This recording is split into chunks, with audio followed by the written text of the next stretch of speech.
concerned, but remaining slightly hopeful that we see better days for diplomacy at large. Because, yeah, I mean, does it really matter who wins at this point if this many countries are upset? If this many leaders have lost respect for America? It's very easy to hate on America, both foreigners and Americans alike. But let's be honest, the world has been shaped by America in so many ways, and the suffering of America is going to be suffering for the world. So that's how I feel about that. More heavy thought, and what keeps me up at night as well. Thanks very much. Hey, Brooke, you don't you're not safe either. Are you there? Yeah, I'm still here. Okay, let me switch on my video then. Hello. Thank you. Hi.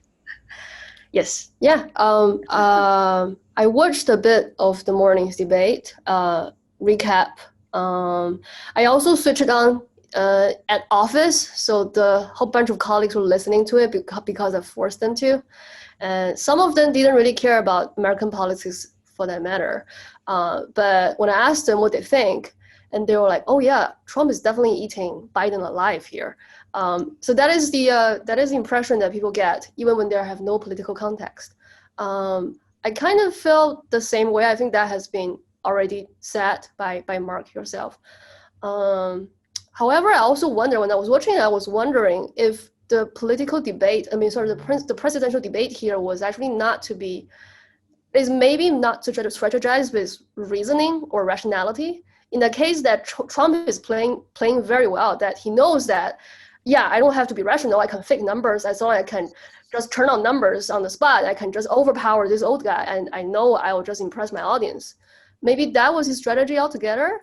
And also, when I was kind of shocked when I found out the format of each candidate's answer is only 2 minutes. I mean, all these questions, like, we have spent 1 hour already discussing these topics. How could any presidential candidate actually articulate his opinion precisely within just 2 minutes, and with your opponent still trying to overtalk you?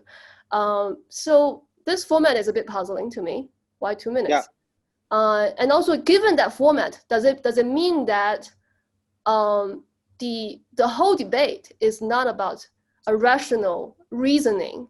It's not about, like in the normal debate setting, like if your opponent is faking numbers, they'll disqualify immediately on the spot. But maybe the presidential debate is not about this. That's what I've been thinking. Hey, if you're China, if you're Russia, are you super excited about what you saw today? And who do you want to have win? It depends on what kind of Chinese I am as well. I'm a peaceful Chinese. I come in peace. Yes. There's another kind? There's another kind. Yeah. There are hostile Chinese, of course. People who really like to see Trump win because they really think that Trump might be a CCP secret party member that we sent to the States. So yeah, that he's actually part of CCP. Yeah. Yeah. He's doing all he could to help us. Hey, Rob Garrett, sorry. Rob, I see you've got a lot of duties going on in that house and you've managed to escape for a bit. So it would be great if we could bring you in. Yeah, fortunately our son's seeing another birthday tomorrow. I wish Trump wouldn't see another birthday and he'd shuffle off this mortal coil. Look, I watched it with an Australian and 2 Americans, one from DC and one from Washington State, in the club this morning. I'm no expert on American politics by any reason, but I guess one of the things that Trump has done is he's got everyone watching, because everyone's bewildered, bemused, excited, aghast to see the next thing he can do. I think he came across as a complete bully today, but I think Biden was weak. There were several openings where the 4 of us in the room were shouting at the screen. When Biden addressed the American people and, spoke into the camera, I thought that was quite strong. But one of the things that struck me was when Trump was talking about his tax returns, and he was like, anyone who doesn't try and minimize their tax is stupid. And I thought Biden should have jumped on that straight away and said, the working American man and woman who just goes to work, and pays their tax and doesn't even know anything about tax avoidance, that's 300, well, whatever it is, 255 million out of the 275 million or whatever Americans there are. They're the normal people, and Biden should have jumped on that and said, "You've just insulted the working American by that," and he didn't. And there were other, chinks in Trump's armor. But I think, as Michael said earlier, it was kind of like being the recruit Marine with the drill sergeant shouting in your face. When do you ever have the ability to respond to that? And he was just a complete bully, and that's what he is. And he's bullied Marine generals out of the White House. So you can hardly expect Biden, who is not the strongest man, to have stood up to him. Okay. We're going to do a poll that, had we followed a structure, would have made a lot more sense. But we're going to do it anyway, or not. Yeah. Can we do that? Okay. So let's see. We'll just get a quick read on this. Okay. If you're an undecided woman, based on the candidate's response on foreign relations, who do you go with? If you're an undecided Black American, who do you go with on foreign relations? So we have this for every topic, actually, and it'd be really interesting, but I think it'll take too long at this point. Anyway, let's just see. I'm just very curious how this is going to come out. Obviously, Trump.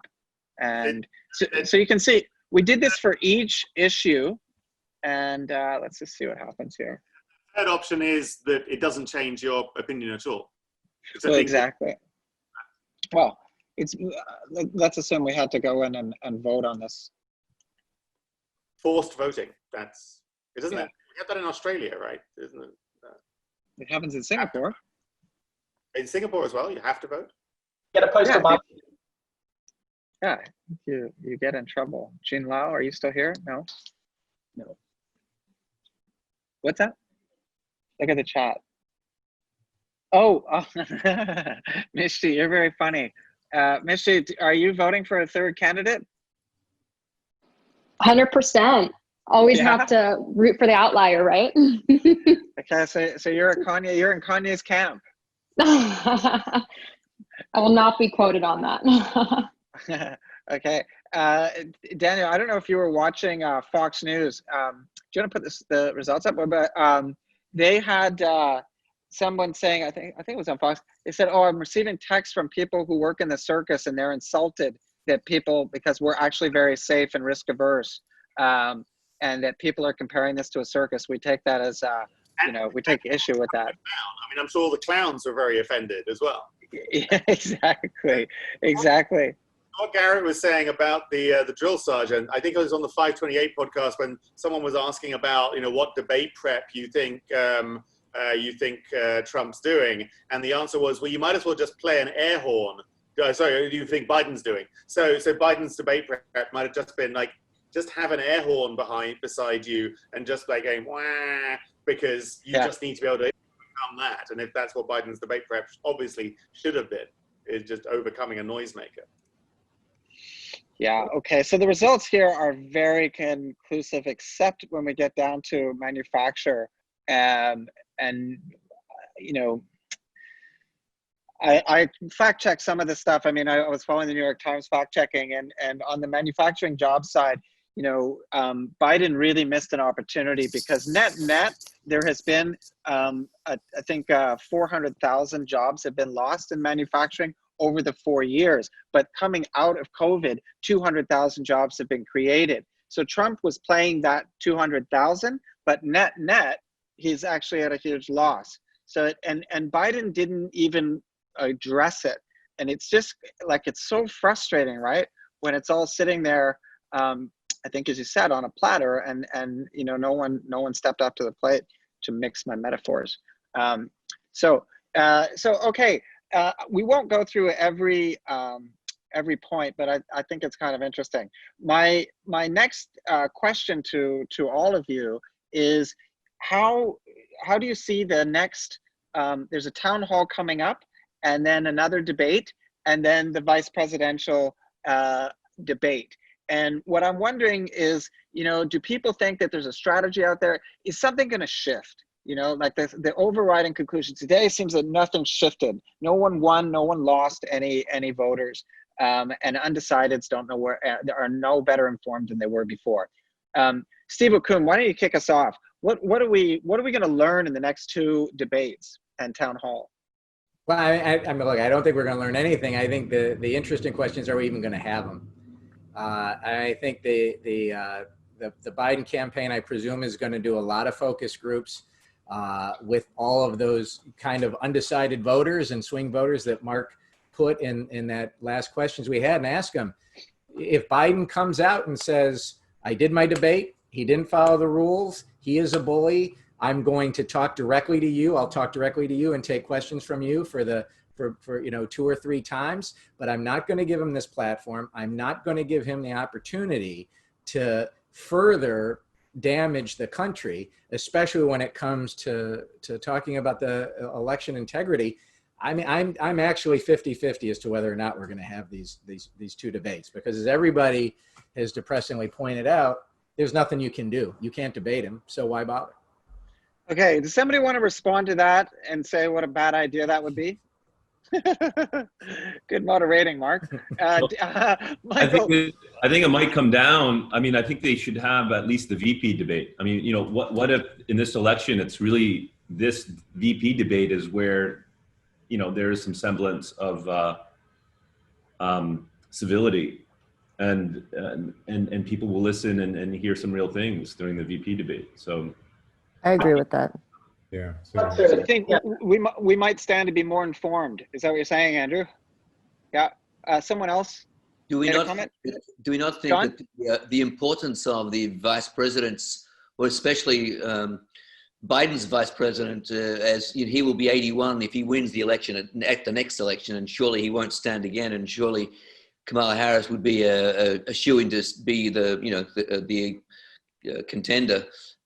Surely this run-up or the next debate with Pence and Harris will be far more important this time around than normal.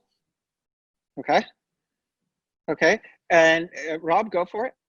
Yeah, I mean, again, just sort of entirely subjectively, but I think we came away saying it's going to be quite interesting what the VP debate is going to bring out, because I think you're going to get a more reasoned debate. I think Kamala Harris, from everything I've read about her, is way more intelligent than Mike Pence.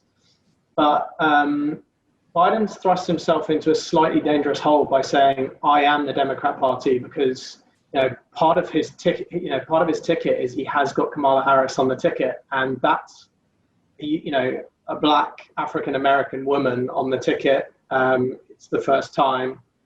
And I think that he's put himself into a slightly dangerous hole there. And actually, how is she going to support his policies in that debate?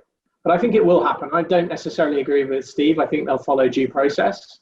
The broadcasters want it, right, for the advertising. I mean, wouldn't it be very, very dangerous for Biden to even, Trump would just make such a feast out of that. What a weakling. He won't stand up to China. He won't even stand up to me. That's what I would worry about a lot. So that would be, to me, that would be a very dangerous strategy. Okay, so we look forward to the VP of debate. What I can tell you is we'll be doing this same sort of format. We're going to keep inviting, we came to this a little bit late, but we're going to invite maybe more specific panelists. We'll always have Steve here if he's available. So the VP debate, the town hall, and then when we get to the last debate, we'll do the breakfast, and I encourage you guys all to come that are in the country.